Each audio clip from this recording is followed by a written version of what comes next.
हाय पाकिस्तानी वैश्य की तरफ नीचे आ गई।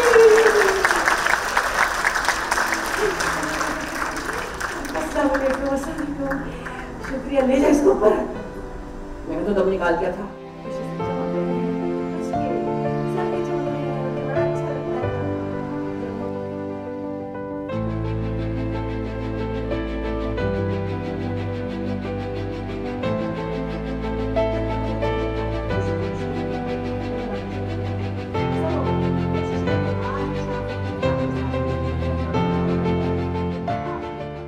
ना हम सियासत पे बात कर सकते हैं, हमारी वैसे भी बहुत सारी पाबंदियाँ होंगी, ना हम मज़हब पे कर सकते हैं, ना हम सेक्सुअलिटी पे कर सकते हैं। हमारे पास तो हाथ बंधे हुए हैं ना। मैं अपनी सेल्फ सेंसरशिप की अलग बात है, मेरी जगह कोई और भी हो, वो भी बहुत बंधा हुआ है। हमारे लफ्ज़ भी बहुत मुंतखब करके बोलते हैं। हम शैलो वर्ड्स बोल नहीं सकते, बोलना चाहे भी तो नहीं बोल सकते। मैं तो बोलना ही नहीं चाहती, सॉरी। मुझे कभी गाली में मज़ा नहीं आया, कोई भी गाली दे रहा होता मैं अनकम्फर्टेबल होती हूँ। मुझे किसी गंदी बात पे हंसी नहीं आती बस। तो मैं कैसे हंसा सकती हूँ? सो मुझे लगता है ये मुख्तलिफ है। और जो भी है, फिर भी मैं समझती हूँ कि जितना मेरा लोगों के साथ 45 साल का एक रिश्ता है ना, ये उनका बस प्यार है जिसकी वजह से मैं खड़ी होकर उनको एंटरटेन कर लेती हूँ।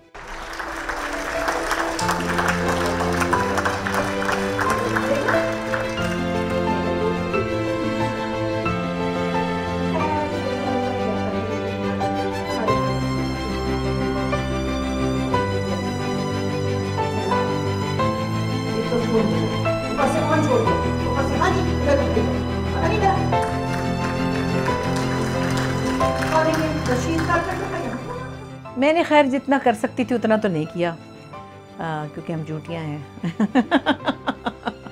मैंने इसको लाइटर वेन में कहा है, और मुझे यकीन है कि ये सब कुछ जब मैं कहूँगी और मेरे सामने कोई सियासी लोग भी बैठे होंगे, उनको बुरा नहीं लगेगा, क्योंकि मैंने जो भी कुछ कहा उसको समझने मैंने 10% भी नहीं छेड़ा। मैं उसको क्रूडली नहीं कह सकती। मैंने किसी की करप्शन पे बात नहीं की है, मैंने किसी के कैरेक्टर पे बात नहीं की है, मैंने किसी की पर्सनल बात नहीं की है। मैंने ये भी नहीं कहा कि इन्होंने फ़लाँ ने फ़लाँ पार्टी बदली और फ़लाँ ने फ़लाँ से मुँह फेर लिया या बड़े ख़राब है फ़लाँ। मैंने ऐसी बात नहीं की है। तो हल्का फुल्का छेड़ा है, और क्या। किसी ने अगर अपने फेस पे ट्रीटमेंट कराया हुआ है और उनके वो तब्दीली यहाँ ला सकते थे तो उनकी मर्ज़ी है। ये ऐसा कोई क्रूड मजाक मैंने नहीं किया। भाईचारा किसी ने बर्बाद किया, ऊपर से अल्ताफ भाई की हड़तालों ना कोई आबादी को आसमान तक ले गए और बजट ये तो अच्छा, तो कहा ये गया कि भाई